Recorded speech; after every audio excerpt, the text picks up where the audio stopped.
Welcome to Long Story Short.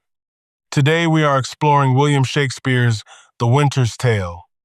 Written around 1611, this fascinating play is categorized as a late-stage romance, which means it blends elements of dark psychological tragedy with the bright, joyful resolution of traditional comedy. At its core, this sprawling narrative serves as a profound exploration of destructive paranoid jealousy, the terrifying, unstoppable passage of time, and the miraculous healing power of genuine human forgiveness. Let us dive deeply into a highly detailed plot summary so you can firmly grasp every single tangled narrative thread before your exams. The story begins in the wealthy royal court of Sicilia, where King Leontes is hosting his childhood best friend, King Polixenes, who rules the neighboring kingdom of Bohemia.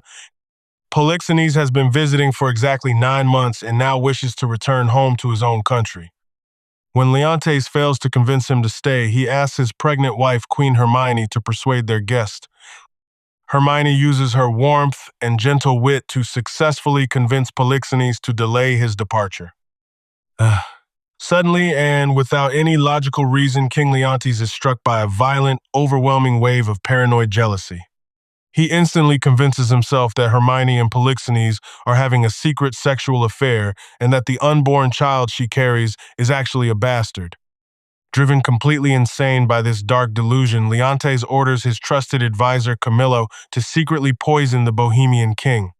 Camillo, knowing Polixenes is innocent, warns him instead, and the two men quickly flee Sicilia in the dead of night.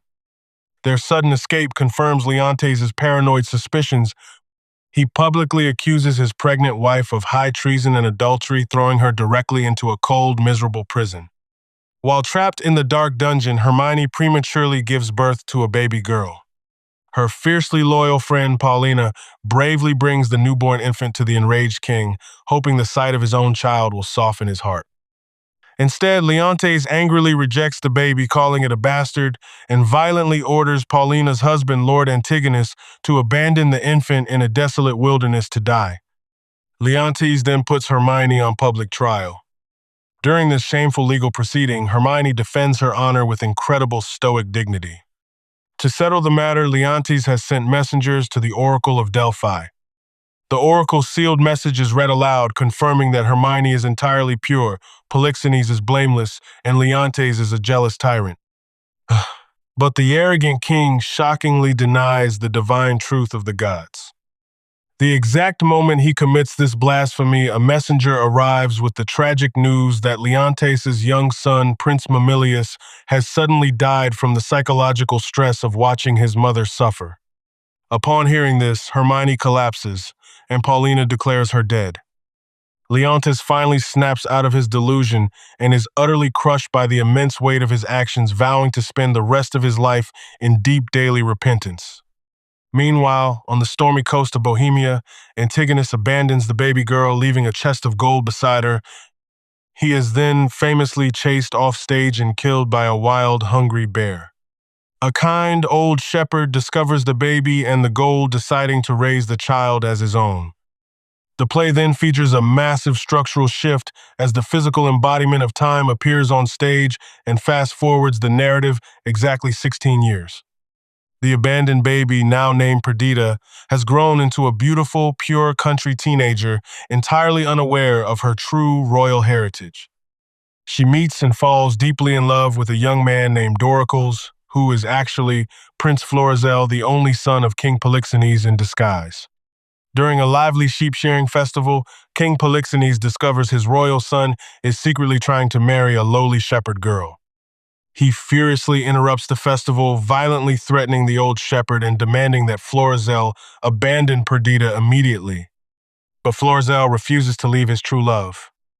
The good advisor, Camillo, who has been serving Polixenes for 16 years, steps in to help the young couple. He secretly advises them to flee Bohemia and seek safe refuge in the kingdom of Sicilia, completely setting the stage for the final dramatic reunion. Florizel and Perdita arrive in Sicilia, where King Leontes has spent the last 16 years grieving and repenting for his terrible sins. Polixenes arrives shortly after, furiously chasing his runaway son. Through the revelation of the gold and specific tokens kept by the old shepherd, Perdita's true royal identity is finally spectacularly revealed.